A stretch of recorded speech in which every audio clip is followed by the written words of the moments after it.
Good afternoon, and welcome to the Eagleton Institute of Politics for this afternoon's conversation about Saladin Ambar's new book, Stars and Shadows, Interracial Friendship from Jefferson to Obama. This program is a hybrid event, meaning that there are people at the Eagleton Institute of Politics seeing this live, and thank you all for coming. Many are students in Dean Ambar's class, and there are people watching this in the comfort of wherever they happen to be virtually, and we welcome you all and thank you for coming. Dean Ambar is professor of political science at Rutgers University in New Brunswick. His research focuses on the institutions of the American presidency and governorship, on race and ethnic politics, and on American political thought and political development. His most recent previous book was Malcolm X at Oxford Union, Racial Politics in a Global Era. Most recently, Dean has started hosting the Eagleton Institute of Politics has started a new podcast, which Dean is hosting. And he's engaging in conversations with practitioners, politicians, scholars, and students. It's called This Moment in Democracy.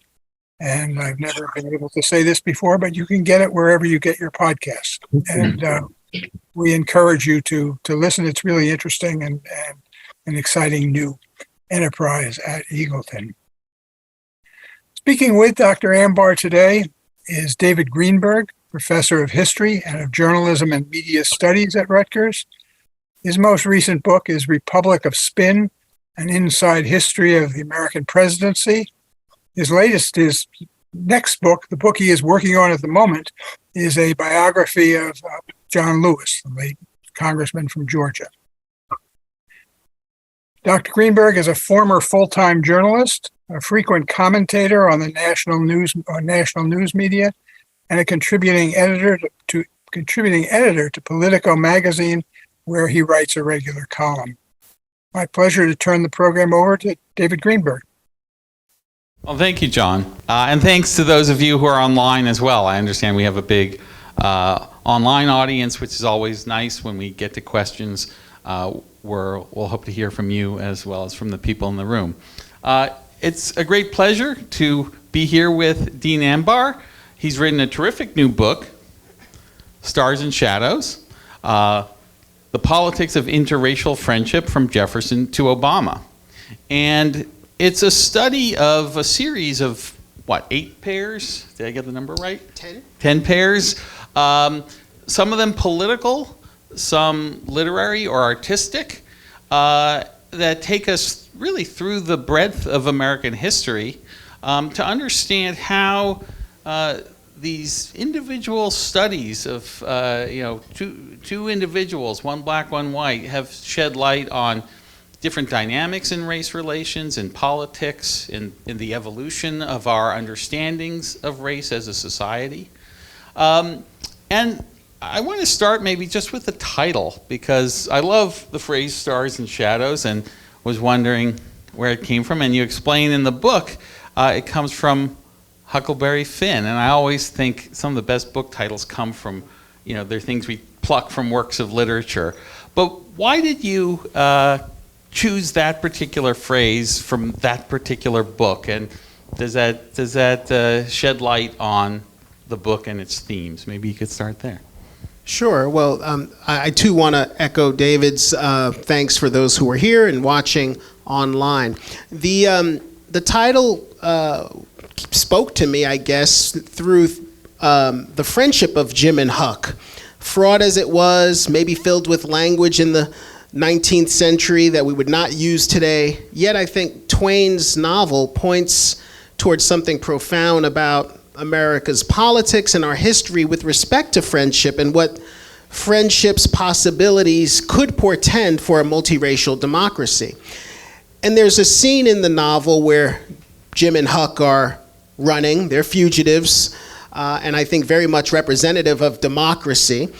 They're on the run and they're camped out in a cave, in a cavern, and immediately here at Rutgers, we all know the story of the cave and philosophy, what it teaches us about Plato's cave and all the symbolism of that.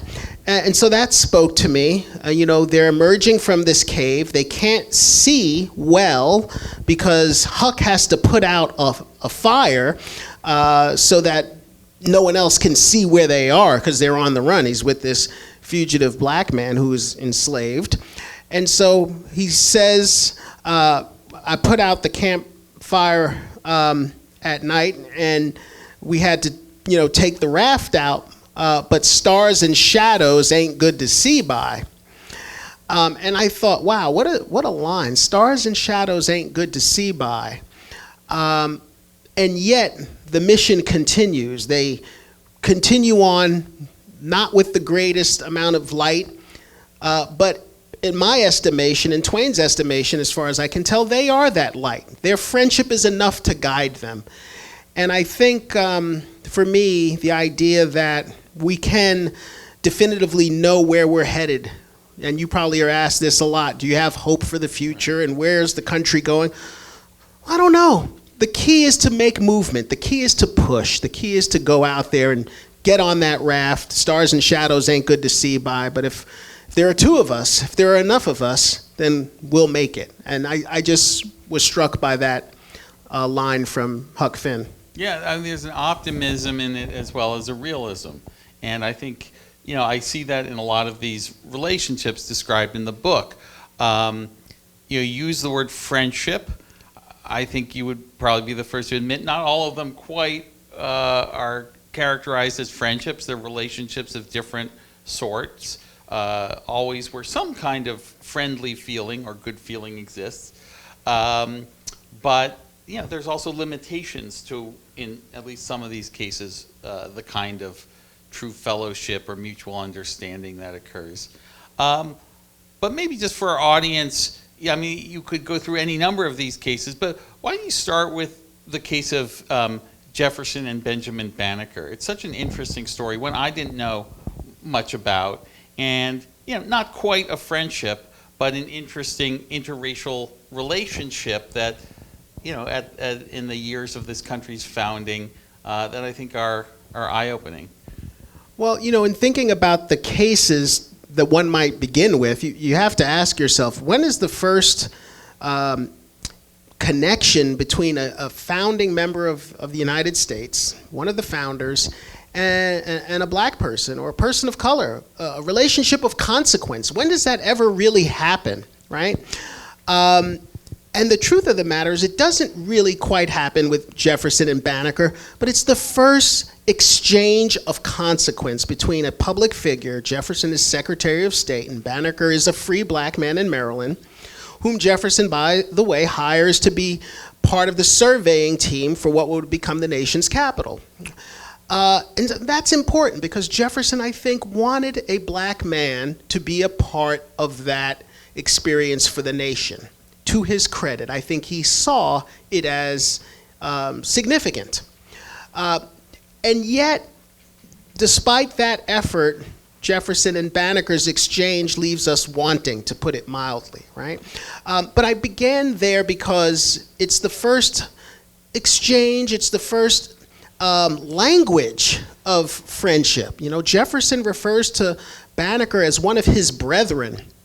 He signs off, as we've all seen Hamilton by now, probably, your dear, I am your dear, humble, obedient servant, right? Thomas Jefferson.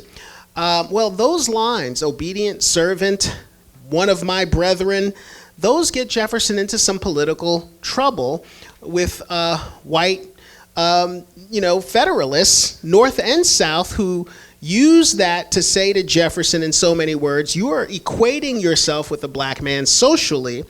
How dare you? You are in no position to be president of the United States, etc. And so it shows the limits of that kind of public social relationship, that kind of friendship, what it suggested about the country at the time, that we couldn't really have a true multiracial democracy because we couldn't even be friends. A line had been crossed by Jefferson, even in uttering those words to Banneker. Yeah, that's really interesting. And you have one line from a letter from Jefferson. I'm not going to get it verbatim, but in which he sort of admits that he doesn't want to go too far in professing friendship or regard for Banneker because he could get into political trouble. So the political contexts and pressures on what it means for interracial friendships or relationships are actually right there in these letters he's writing. I thought that was fascinating. It is, and Banneker's a weirdly important person in America, in American history. The boundary stone is still there that is purported to have been placed by him in it's Falls Church in suburban Virginia outside of DC. But that stone is there. There's a wrought iron fence over it protecting it. It's like, what kind of country protects a stone placed by a black man over 200 years ago? Well, we do, for some weird reason. And I guess the weird reason is because we want to protect the idea that that moment portended something significant about our possibilities as a multiracial country and a multiracial democracy. That stone means something. And I think it meant something to Jefferson. It certainly meant something to Banneker. Could it have meant more in the moment? Probably could have. But alas, it was a rough beginning, to say the least. Right. I mean, there's so many, I could leap into any of these chapters, but I want to point out that, you have many political characters and friendships, Lincoln and Frederick Douglass, of course, Eleanor Roosevelt and Mary McLeod Bethune, but also a lot of literary and artistic friendships as well. So, I thought one I really was completely unaware of was the relationship between Ella Fitzgerald and Marilyn Monroe. Maybe just tell us a little bit about the two of them. Sure. Well, that was a fun one to write about because it brought into the book so much that's contemporary, not just in terms of these two iconic singers, actor, with respect to Monroe, but social media. You could go on the internet right now and read a bunch of stories about Ella Fitzgerald and Marilyn Monroe's friendship. It was the subject of a play in London not that long ago, 10, 12 years ago, Ella and Marilyn. Well, what was the interest? Well, the story had been that Ella Fitzgerald's career was saved by Marilyn Monroe because Ella was barred from attending the Macombo Club and performing there. Very sort of, highbrow club that folks got their careers made in Hollywood. She could not go because she was African American. Marilyn said, hey, if you do not accept Ella, I will stop coming to this club, but if you do accept her, I'll bring all my Hollywood friends, I'll sit on the front row. And alas, Marilyn Monroe is purported to have attended. All her Hollywood friends came. Ella helped break the color line at the Macombo, and her career was saved, et cetera, et cetera. Well, that's not what happened. There's a famous photograph of Marilyn Monroe and Ella Fitzgerald, but it's not from the Macombo Club. And the story of how Marilyn Monroe helps Ella Fitzgerald in the chapter is there, and it's an important story, and she does take some risk in supporting Ella Fitzgerald, but it's not for the reason that people think, and it's also not a story of her being at the Macombo with her. We get it wrong, but why we get the story wrong says a lot about us. Our need, desire, sometimes to champion sort of this white savior narrative is endemic. And then also, the way we simplify these stories to fit a mold of our own current politics, et cetera.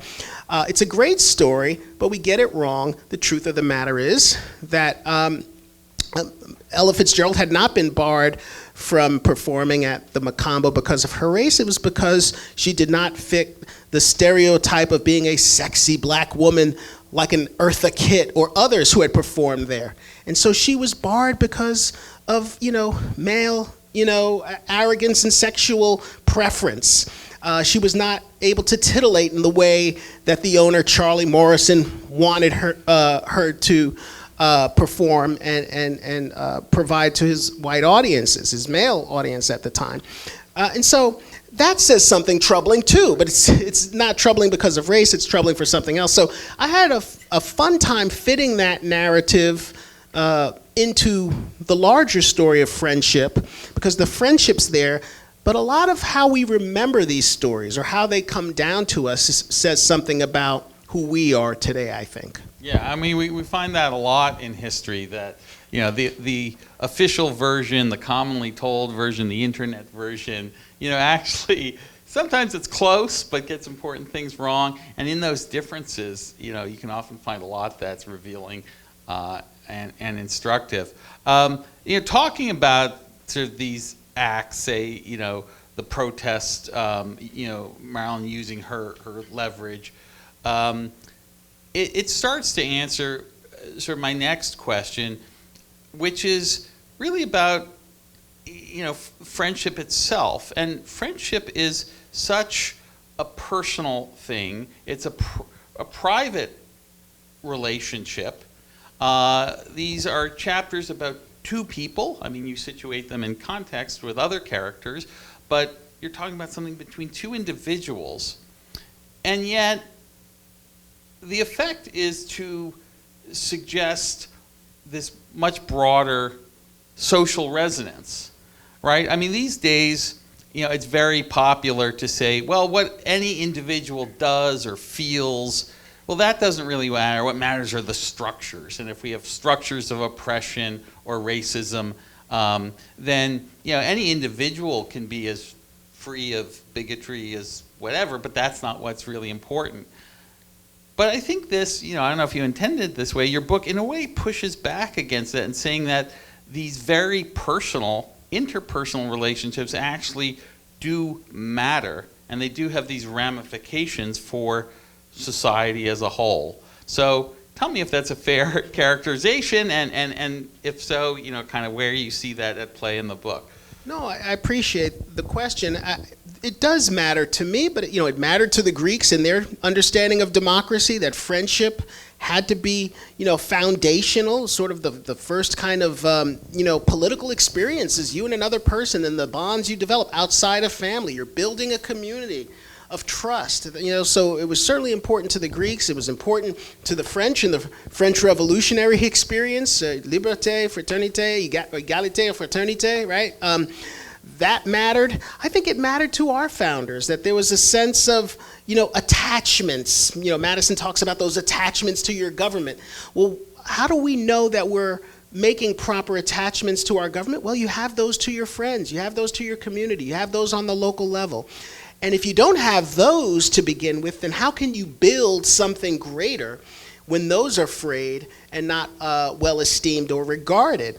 So I think that matters. Look, I mean, you know, I teach Julius Caesar in the spring to my undergraduate associates course, and, you know, I always get into how, you know, Brutus blows it in that famous speech. It's, you know, Romans, countrymen, you know, and how does Anthony begin that speech? You know, friends, Romans, countrymen. Friends. You start with friends. It's an appeal to the heart. And I think, you know, our own perils with democracy right now speak to the loss or the fracturing, the fraying of attachments that we have one to another as much as to our government. And if we can't get that right, I mean, this is sort of the blocking and tackling of democracy, the ability to extend decency and courtesy and amity to someone who is not your blood, right? Or not someone you're attracted to. Romantic relationships are important, but, you know, they're kind of natural, right? Friendship requires obligations beyond those of blood or of lust. It says, we're going to do this together. We're going to make this something out of this relationship that we don't have to. And I think that says a lot about what we're trying to do in a democratic society. We don't have to do this, and most countries don't around the world historically. So the Julius Caesar anecdote puts me in mind of how, you know, in the Senate, I guess in the House too, they always say, you know, my friend, you know, the gentleman from New Hampshire, and sometimes they're saying this about people you think they really despise. You know, it's the person across the aisle who they're perhaps not feeling friendly toward at all.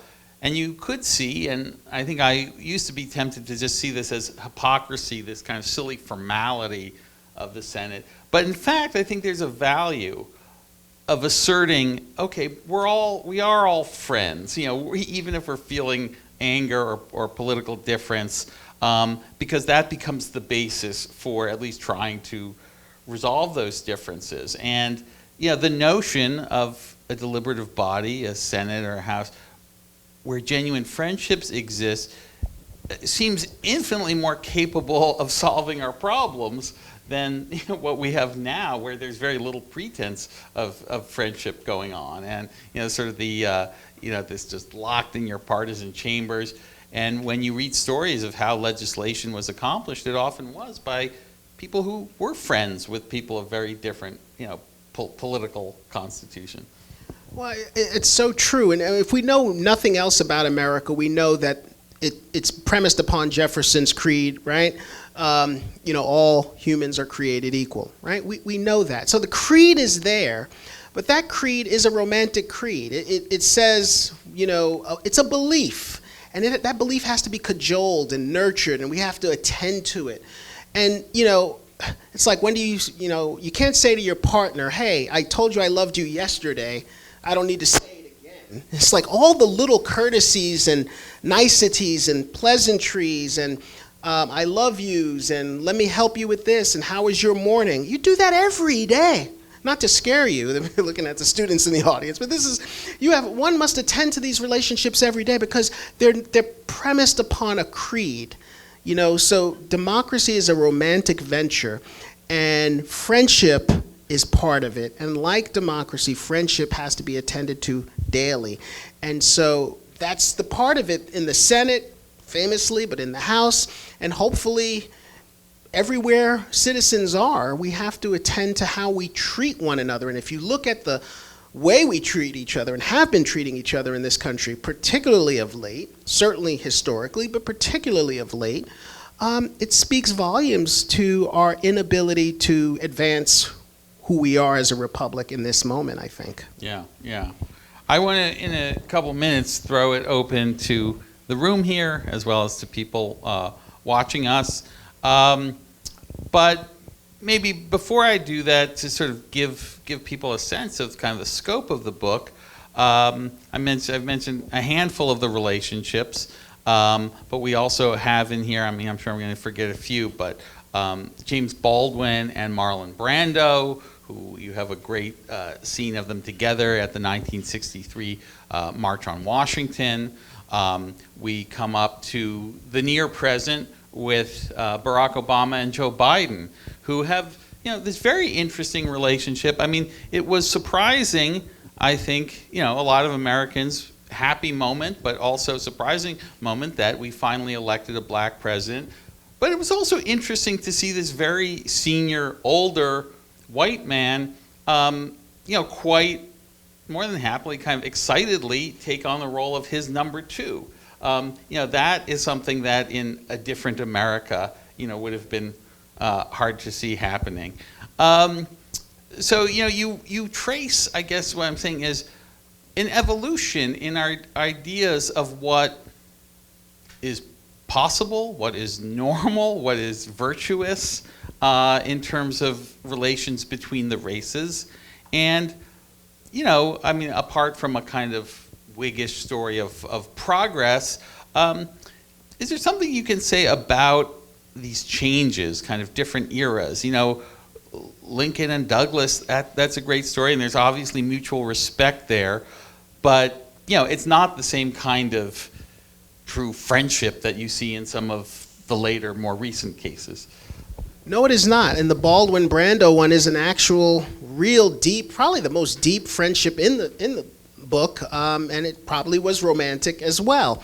I think these stories are barometers of where we are. I talk about the early period of Jefferson and Banneker as being a period of closed friendship on the public level. It's not that blacks and whites did not have friendships. They did in America. Banneker was a black man living in rural Maryland, free Maryland at the time, and he was a free black man in Maryland. All of his friends were white. So it wasn't that it was impossible, but with a public figure, that was where the line was drawn. So it was closed, and you get to, this period with Lincoln and Douglas, and it's becoming indeterminate. Well, maybe things are possible, and Du Bois and William James, maybe it is possible. Then we get to an open period. Dr. King and Rabbi Abraham Joshua Heschel. Okay, well, this can happen now. Obama and Biden. So it's a way of measuring, I think, or taking the pulse of democratic life by looking at these relationships. At least that's what it said to me historically. Yeah.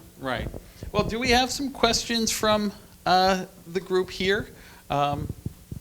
Okay. Go ahead, sir. Yeah. So I was just wondering, do you believe that President Obama would have had all the accomplishments like the ACA without the political savvy and experience of Joe Biden, or do you think that we look at the Obama administration through the lens of Joe Biden being the white savior hero of the story that you were mentioning before? Oh, interesting. No, I think Obama gets a great deal of credit, and if anyone, I guess, is to get credit. Thank you for your question, Kamani, by the way. I think it's probably Nancy Pelosi in terms of the, skillfully pushing that, helping that through the House at the time. But Obama did choose Biden because he respected his legislative acumen, his foreign policy acumen. And I think ultimately he became friends with him for different reasons, right? Because of who he was as a family man, who he was as someone who was loyal, a decent person, I think, at heart. That is something that Obama was drawn to. I don't think we really had a white savior narrative with Biden as Obama's number two, and I think that's what was unusual about it historically. When Obama grants him the Presidential Medal of Freedom, it's a powerful moment. Biden is tearful, but those moments had happened in the reverse, in a sense, to black figures historically. I talk about Frederick Douglass getting Abraham Lincoln's cane sent to him from Mary Todd Lincoln, and Mary McLeod Bethune getting FDR's cane. Now we have a black president who has something to give of his own, right? Biden was quintessentially loyal. And for many African Americans, that was an interesting phenomenon to see in their own ways they go to work every day, perhaps in a supervisory role. Here was a white guy who didn't, cap Obama at the knees, He was loyal as the day is long. And that spoke volumes about his priorities and his values, maybe to someone like a Jim Clyburn, who said, you know what? I think the language of Jim Clyburn was, we know Joe Biden. we may not know Pete Buttigieg or Elizabeth Warren or whomever, but we know Joe Biden, and he had demonstrated himself to the African American community over those years and beyond. Professor Ambar, some people online couldn't hear the question. Can you just repeat the question into the microphone? I believe Kamani's question was, could you share with us how Joe Biden was or was not perhaps someone in line with a white savior narrative that we've seen others present historically? I think that may be fair. Okay, there you go. So yes. Okay. So earlier you mentioned how Jefferson had the backlash, so like Jefferson's letter to Banneker suggested that we were not ready for a multiracial democracy because we couldn't even be friends. Did you say that? Because in the book you mentioned how Lincoln stops his guards from taking Douglas away and says, wait, that's my friend. Would you say that that kind of symbolizes that America starts to become more ready for a multiracial democracy? So the question is, what changes between Lincoln and Douglas versus Banneker and Jefferson? Well, the answer is Lincoln. Lincoln is a different person, and Lincoln calls out to Douglas at the White House after the second inaugural, in which guards are attempting to escort Douglas out of the White House because they say no men of color are allowed to be here. Douglas says that order could not have been granted by Lincoln. I know that, man. He would not do that. But in any case, Lincoln sees the commotion and calls out, "There's my friend Douglas." It's a powerful moment, not so much because after 3 meetings, Douglas and Lincoln are the best of friends, but because Lincoln knows that friendship is the key to making what will become amendments to the Constitution, key to making them stick or matter. This can't simply be about changes in government or, legislative changes, changes to the Constitution even, as important as those are. These people must be made into our friends. In the first meeting in the White House, Douglas is waiting or meeting with Lincoln, and the governor of Connecticut is outside, I think, and he's pestering Lincoln, hurry up with this meeting. And Lincoln tells his secretary, you tell Governor so-and-so I'm in here with my friend. My friend, my friend, my friend. These are not, poorly chosen words by Lincoln. He understands that, as we've shared in class in talking about the second inaugural, there's the ideal of with malice toward none, which is essentially toleration, right? It's we will tolerate you. But it's the next line, with malice toward none, with charity for all. You have to love these people. All people, yes, even them, all. And so I think it's an ideal that Lincoln is aspiring to, not out of just some, fanciful notion of friendship. It's like the country needs this. Yeah, we need it. Yeah. Oh, good, thanks. I think the story between Douglas and Abraham Lincoln is one of my favorite chapters in the book as well. I think it's really touching. But we also see moments when the two leaders from different racial background really didn't work out. I think that's an example can be found in the relationship between Teddy Roosevelt and Booker T. Washington. Why do you think there's a difference between that relationship compared to the relationship Douglas and Abraham Lincoln shared? Or do you think that's what differentiates both? Well, first, thank you for raising that. I do not write about Washington and Roosevelt, in part because Edmund Morris, I think, wrote a great chapter about that in his book on Teddy Roosevelt, and I didn't want to, replicate what I thought was a really important, historic contribution and a beautiful one. But I think the difference there is the timing. We're in a moment of, Jim Crow, sort of regression historically, and Roosevelt had never, in my estimation, at least with respect to the question of race, made the kind of heartfelt advancements that Lincoln made. I think, Roosevelt tried in that moment personally to demonstrate his own belief, which is that any race can and will produce its share of geniuses, and I will respect that. But he was unwilling to take the political risk that I think Lincoln was willing to take, that an LBJ was ultimately willing to take with the Civil Rights Act that I know you know so much about. I think Roosevelt drew the line at that kind of risk and was never able to really share something personal with Booker T. Washington again. But you may know as much about this as anyone in this room, given your understanding of this history. Yeah, I wrote a bit about Roosevelt in my Republic of Spin book, though not specifically about his White House invitation to Washington. I think all of these leaders, especially, when we get into the past, but I think it's true for even contemporary leaders. I'm speaking of white leaders and white Americans in general, have these fairly complicated views on race.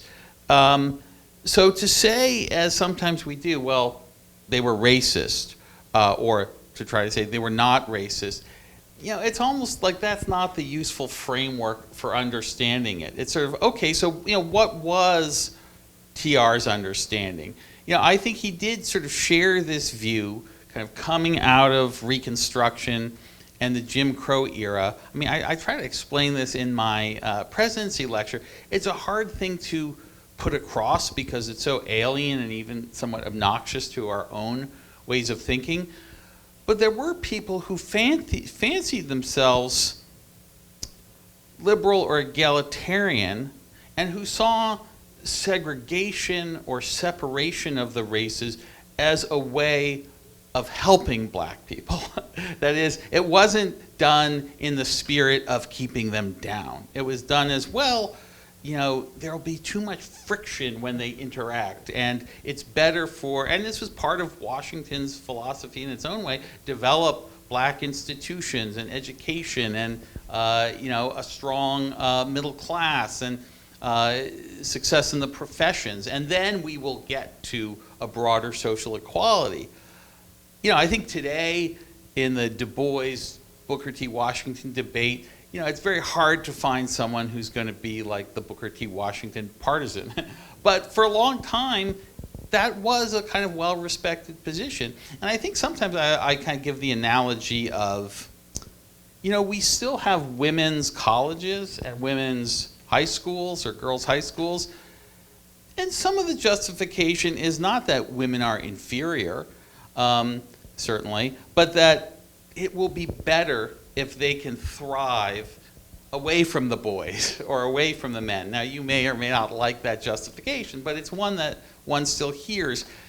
And again, I'm not saying it's the exact same thing, but there was something, I think, analogous in the thinking of many people, again, who considered themselves progressive on race kind of circa 1900.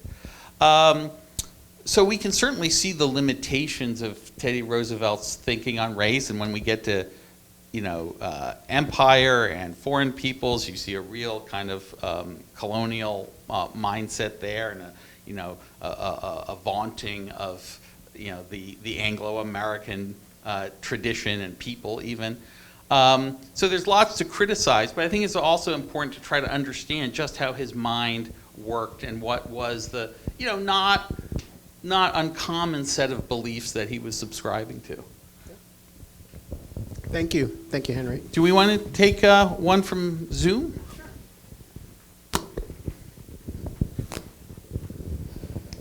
Okay, I have a question from Gabriel Garcia. He says, within these stories of interracial friendships, were there any prominent instances of the tension and even deterioration of the friendship? Sure. One that I wish I knew the story behind is the one I opened the chapter with Baldwin and Marlon Brando, because that friendship, that story begins in the book with James Baldwin writing Brando, asking him to be a part of a film project that a screenplay that he's written for Brando specifically. It's probably for a character in Giovanni's Room, or based on that, a character from that novel. And at one point, Baldwin says, "I'd like us to start to be friends again, Marlon." And it's like, whoa, what happened? We never know what the deterioration is, but they've had a falling out. And Baldwin is using this screenplay as a way of getting him to perform as a great artist for him, but also to reconnect as friends. So it happens. There are a number of arguments in these relationships and back and forths, if you will. There's a Ralph Ellison exchange with Stanley Hyman, in a chapter that I spent a lot of time talking about the novelist Shirley Jackson. Her husband was Stanley Hyman, and Hyman writes an article that Ralph Ellison, the famed black novelist of Invisible Man and other works and essays, notes that, he says Hyman gets so much wrong about the black experience and about what it means to be African American, and Ellison says, listen, you are making out blackness to be something lacking individuality and nuance. And it's a pretty testy letter, We see some falling out, I think, with Gloria Steinem and Angela Davis. So, in fact, I think these moments are important because they're suggestive of what real friendship entails, which is fights and pain. No one hurts you as much as the one you love, right? And I think it's better, those relationships are stronger and better in many ways than friendship on the cheap, the kind of friendship where we have, we just touch around the edges of what's uncomfortable and then we leave. Lincoln and Douglas have an argument in their very first meeting about black soldier pay, and, I think those arguments are important because they suggest something about what people are willing to do to defend their own person, but also to seek a friendship with real meaning. And we can't have real meaning if we pretend to be friends and pretend to be nice to one another. We have to really get to know each other, and that means disagreeing. And I kind of like that about some of these connections, you know? Yeah, and I think also, even you look at Biden and Obama, we kind of romanticize as like this buddy movie kind of relationship, but you have to think Biden, and we know he was quite hurt and upset when Obama made clear that Hillary Clinton was kind of his choice as a successor. Biden was still kind of flirting with the possibility, and I think it left him a bit unmoored. I put in my 8 years here, and did I really win this guy's loyalty in return? I mean, I think he did, but Obama was also making a political judgment at that point. So I think you're right that no friendship worth its name is without some friction, difference, tension.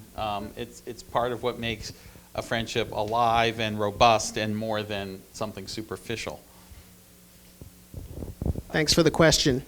Other questions in the room? Should we go to, let's go to another on Zoom, and we'll come back to you for a second. Sure. This one is from an anonymous attendee. She mentions the American novel, The Coquette, and talks about how the main character considers some members of her family as friends, and she's trying to kind of understand the notion of friends over family. And then her question says, I wonder if you have ideas about the notion that friends are disinterested and therefore so valuable, rather like the idea of valuing the public good for politicians. Okay, wow, that's a lot, but I think it's a really worthy question. It's one I thought about. There was a book written years ago about, I think it's called Interracial Intimacies by the Harvard professor. Was it Randy Kennedy's book? Right. Randall Kennedy's book, Interracial Intimacies. And I thought about, because he spends a lot of time talking about marriage, sex, and adoption, right? And I thought about where his perspective was through examining those relationships in American history. But for me, friendship stood out because, again, romance is almost like it commands something of us, out of our bodies, right? It's a natural kind of affection we have. Family, well, that's an obligation at times, right? These people, around the holiday season, I got to get so-and-so something, right? I think what's beautiful and related to democracy, again, out of friendship, is it comes out of choice. And we talk about in this class and elsewhere, Federalist number 1, where Madison asked the question, can societies be formed on the basis of deliberation and choice, or are we forever to, create societies through force and accident? Friendship is a choice. We get to decide who we befriend. And that's a work of art in a way, I think. And I think it is different than these other kinds of relationships because they don't compel us in the same way, and yet they are so compelling. And I do think that's probably why the Greeks and the French and, going back to, early Christianity and place such an emphasis on friendship, and other faiths have placed such a bond on emphasis on these bonds. I think it's because they come out of a fundamental desire, but that desire is unique, I think, to the human experience. It's why it's why we love the Lord of the Rings and the hobbits loving each other. It's why we love all these stories of friendships, because they don't have to be. And can we love one another that way? That's not attached to a tribe, a race, a family, someone we want to sleep with. Can we love one another simply because we see something in that other person that is magnificent and worthy of our attention? Well, that's democracy. That's democracy. A belief in someone who's unlike you. They have the same rights as you. Can we forge a community out of that? I think that's where friendship matters. Yeah, I mean, it sounds like it has your sort of theory of friendship, if I can put it in such grandiose terms, has real affinities with the kind of civic republicanism of the founders, the sort of this idea of, a society, being more than the formal structures of the state or the law, but existing in our interpersonal relationships, in our character, all that language that the founders and sort of has remained sort of part of our understandings of democracy, seems to sort of be enlightened by with friendship as a window onto it, I think. Well, I think we'd be remiss if we didn't mention the late Wilson Carey McWilliams, who taught here at Rutgers for many years, and his wonderful book that was an inspiration to me, The Idea of Fraternity in America. I know he and others, people like Sheldon Wolin and other theorists wanted to emphasize friendship in the public square as something important. And I know Professor McWilliams here at Rutgers was a beloved figure, but his idea of friendship certainly was one of the numerous sparks for me to thinking about how this played out historically in America. Yeah, and you also cite, I think she has a lot of fans these days, a wonderful book by Danielle Allen, Yes. Talking to Strangers, which is sort of along the same lines about reaching out to the other, to the person who's different, but on a very personal, kind of intimate level, and that the sort of the positive role that this plays in democracy, and even just in the conditions of democracy, right? That it's sort of having that capacity is necessary for democracy to thrive. You had another question. We'll come back to you. All right, thanks.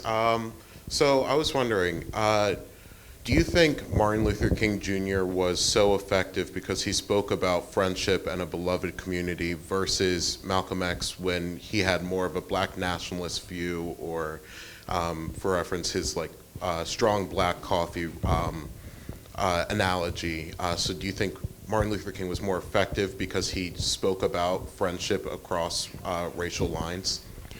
I think both views were and are needed. Martin Luther King, before he died, began talking about black is beautiful and why we need to embrace that as a community. I think, they had different missions and callings. I think, when you listen to Malcolm X talking about who taught you to hate the color of your skin, who taught you to hate the texture of your hair, who taught you to hate the width of your nose. He's talking about loving yourself first before you can love anyone else.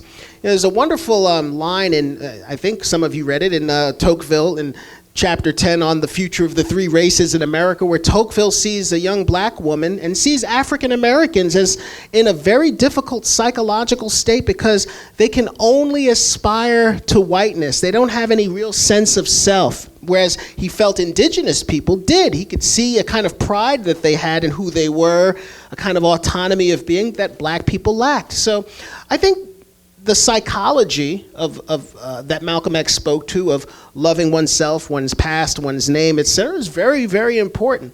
And I think Dr. King understood, and I talk about this at the end of the book, that while that is important, those bulwarks against hatred towards oneself, towards one's community, those are really important.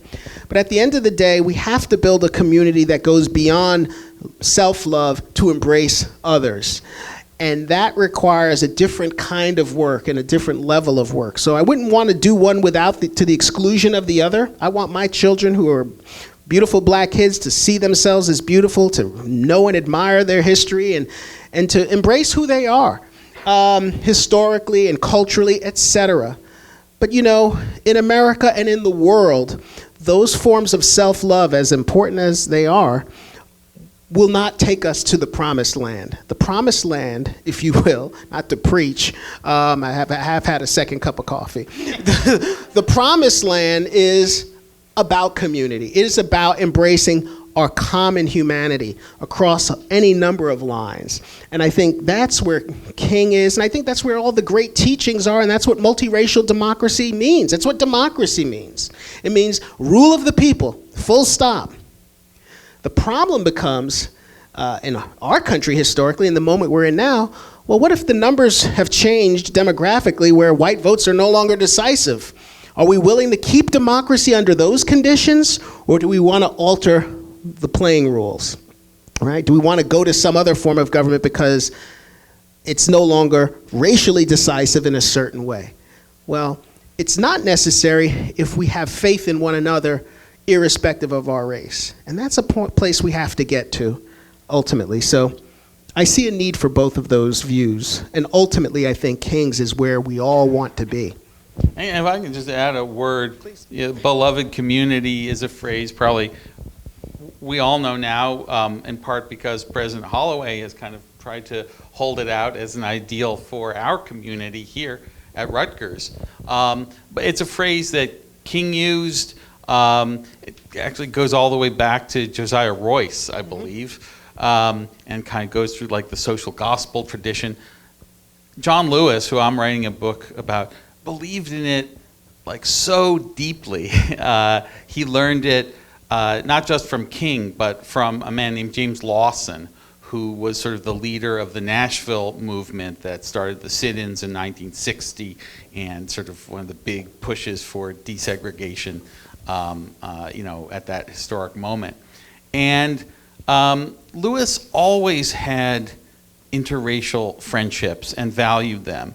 And at a certain point when SNCC, the Student Nonviolent Coordinating Committee that he'd been chairman of, kind of moves and starts talking about kicking out the whites who are members, that's sort of a final straw for him. Like he thinks it becomes, the logo of the organization was a black hand and a white hand shaking hands. So this was something he couldn't abide. And one friend of his, a white friend of his, who had been his roommate for several years, a guy named Danny Lyon, who went on to be a very famous photographer. He was sort of the photographer for SNCC. He told me this story.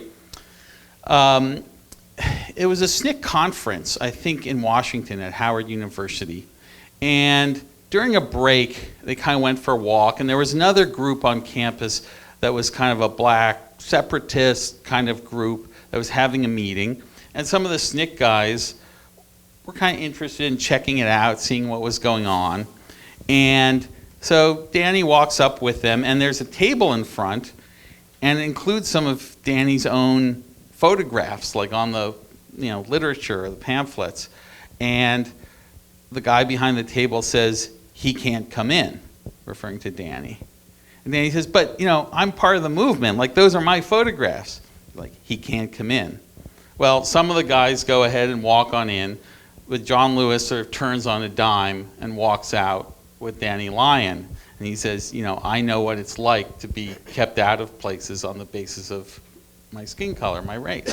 And Danny never sort of forgot that incident. And I think, that just went deep with someone like John Lewis. It just really went deep. And that was his vision of the beloved community, that it had to be one of kind of equal respect for all. Anyway, it's just a story that jumped out at me when you asked the question, and I think has some resonance in this discussion. It is one of the joys of teaching at Rutgers, is it not, to see the multitudes of the earth and various backgrounds and hues and experiences, etc. It is, and I can't mention it enough, that maybe you all take it for granted, but lots of places are not like this, and it is a blessing to be able to live and work and get to know so many people in this kind of community where people are coming from different walks of life, and yet forge community together. It is a powerful experience. Absolutely. Yes, let's hear from the online question. How do we encourage friendships and interracial friendships among lawmakers? We've all heard about a time where U.S. senators from opposite sides of the aisle used to go to dinner together. So it's difficult to think that this may be still happening, and how do we foster that again? I want to dip out and let you answer that. I think just to be frank, since I think it would be wrong in the spirit of friendship to be anything other than frank, I think the Republican Party has a real problem. Today's Republican Party, over the last 10, 15 years, has lurched into a direction towards white nationalism, populism that is unlike anything we've seen in recent history in this country. Not that there haven't been percolations of George Wallace and McCarthyism. We've had our share of movements historically in this country, God knows, that have tested the bounds of adhering to at least even the lip service of democracy. But we're in a different state now, where frankly, the white nationalist sympathies are abounding within one of the great American parties. And I think until Republicans address that, we're going to have a continued problem here. There are powerful voices. They may be in the minority, the Liz Cheneys, the Mitt Romneys, even the Brian Kemps, who still retain very conservative values, who nevertheless adhere to constitutionalism, who cannot be moved off of respect for the Constitution, and I dare say a sense of our common humanity. Those voices have to be, in terms of what we can do, those voices have to be elevated, respected, and applauded and encouraged. It's not a question of political ideology, it's a question of who is willing to stand up for democracy and decency, in my estimation. And there are, thankfully, some of those folks, and we need many more. We have to return, not just to civility, but because I think, again, when I hear civility, I go back to Lincoln's second inaugural, and it's just something that has struck me of late. With malice toward none is a beginning. Civility is a beginning. It's with charity for all, that next step that speaks to where we need to go as a community. This caritas vision that Lincoln emphasizes, this loving vision, this beloved community vision, that's more than just, we'll have you in our neighborhood, or you can live by us, but not right next to us, or you can go to our school, but not the best schools. We got to get beyond that. And I think ultimately that's the crucible we're in right now. That's my take. I don't know, please. Well, I think you identify something very important in this discussion of where the Republican Party has gone. And again, I agree, sort of these elements that were there but were fringe, these sort of, before Trump, you had people like Pat Buchanan, but, even mainstream Republicans, no matter how conservative they were, really did try to keep those forces marginalized. And sort of with Trump, it was to sort of open the door, and it's all kind of flooded into the mainstream of the party. And I think, not that he's single-handedly responsible, but I think certainly largely responsible. But what that underscores is that, the call for working together across the aisle and civility, and I'm all for that. I do think we need more of that, and that the Democrats bear some blame for that too, for that not happening. But it kind of begs the question, that is to say, well, what can't we agree on? I mean, when you get down to brass tacks, there are these fundamental differences there. So it's not as though all these policy issues are so easily reconcilable. No, we actually have a nation that's also quite divided on a lot of values and deep-seated attitudes. And overcoming those, I think, is much harder than, hammering out a compromise bill that has half of what you want and half of what I want. So that, I think, is a real problem. At the same time, personal relationships can go a long way to overcome that. And, again, to come to John Lewis, because I'm writing a book about him, he's on my mind all the time. He, every year, starting sometime in the early 70s, would make this annual pilgrimage to Selma, where he had marched over the Edmund Pettus Bridge in '65, in that voting rights campaign. And by the time he's in Congress, it became this kind of annual ritual, and he really tried to get Republicans to go with him. And there was a moderate Republican named Amo Houghton from New York, who was kind of his co-chairman in this project. And people said it really worked. I interviewed Eric Cantor, who was a former Republican leader, just about like what a moving experience it was for him and how it built a relationship for him with Lewis. The problem is, again, it's sort of, the question reiterates itself. In recent years before his death, fewer and fewer Republicans were actually willing to go on the trip. So, there's a question of how do you get there? That prior question, I think, is always difficult to answer. But I do think those coming together in personal ways, talking about your lives, your families, talking the way friends do, rather than just talking policy or just talking politics, you can form connections with people. You say, oh, I had a similar thing happen. And it breaks down some of the enmity and hostility. But again, you have to have the opening to do that in the first place. Thank you.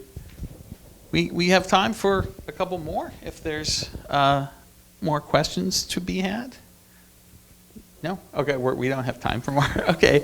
Well, let me just sort of throw you, Dean, a kind of final opening, which you don't sort of have to speak at great length. But I guess, one thing that's always, I think, interesting about working on a book is you always end up in a different place from where you started. Sometimes your thinking changes a little bit. Sometimes it changes a lot. How did writing this book change you, change your thinking, lead you to new questions that you're interested in or new conclusions? Tell us a little bit about what working on this book meant for you. I appreciate the question. Before I do that, let me thank David. Will you help me thank David Greenberg for being here today? Appreciate you are My busy. pleasure. I appreciate your friendship. I appreciate your commitment to Eagleton, a very special place in your heart. I know we're fortunate at Rutgers to have you in the history department and as a member of the community. I started this book as an article on W.E.B. Du Bois's friendship with William James, his Harvard professor. And it wasn't much of a friendship because James was his professor. And then I was at a workshop out at Oregon. Dan Titchener, my former dissertation advisor, Rutgers professor, and others were there workshopping their material of possible books or articles. And that article was looked at, and people suggested, there are lots of these kinds of relationships you should think about. You could have a book here. I think you're on to something. And so that's how that book came about. How it's changed me, I'm getting into that middle-aged crying stage of life. Oh, my kids are 15. Right, I know. I haven't been teaching. My hips are bad. I can see the end is nigh, So I kind of, you get to a point in your career where this probably would not be my first book, right? This is my fifth book. This is a book that speaks to where the country is, but also where my heart is. I want to grow in ways as a person that matter, not just professionally, but that speak to my own humanity and my own friendships. And you get to a point of self-reflection, I think, in your career where maybe the work you're doing with John Lewis is important professionally, but it also speaks to who you are inside in ways that we don't necessarily readily acknowledge every day in our profession. So I think the book came out of a space of a desire to speak to where the country is heading, the darkness of the Trump years, but also, parts of my heart that needed to have a light shined upon to grow as a human being.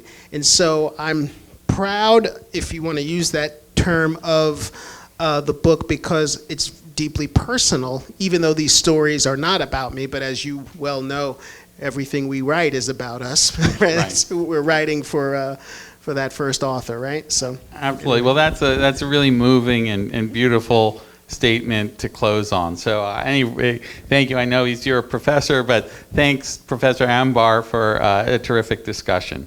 Thank you.